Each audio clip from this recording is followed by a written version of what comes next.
코로나19 3차 재난지원금 소상공인 버팀목 자금 신청이 지난 11일부터 시작됐습니다. 이미 236만 명에게 3조 2천억 원 넘는 돈이 지급됐는데요. 잘못된 지급 사례가 잇따르고 있습니다.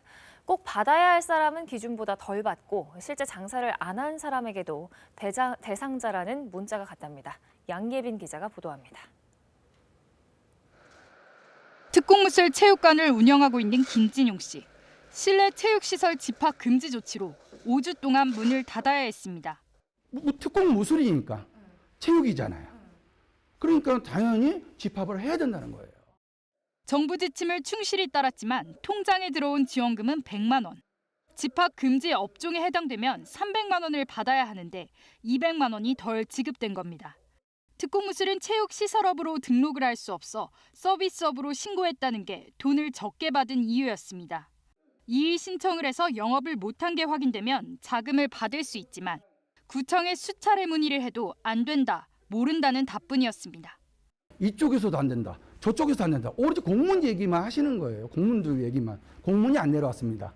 공문이 안 내려왔습니다. 엉뚱한 곳에 돈이 지급되는 경우도 있습니다. 지난 2018년 온라인 쇼핑몰 사업을 위해 사업자 등록을 한 A씨. 실제로 쇼핑몰 운영은 시작하지도 않았지만 지난 2차 재난지원금과 이번 버팀목 자금 모두 신청 대상자라는 문자 메시지를 받았습니다. 내가 왜 소상공인이지? 왜 신청 대상자에 직접 문의해야 했지만 그렇게 신청 대상자라고 고지는 받았었어요.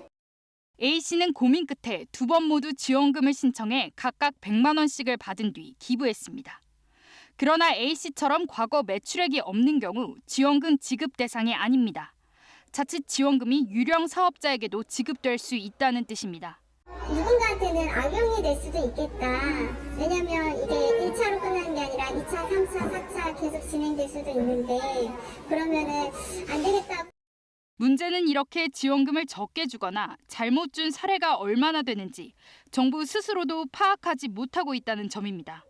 이번뿐 아니라 2차 지원금 지급 때도 제대로 된 실태 조사는 없었습니다.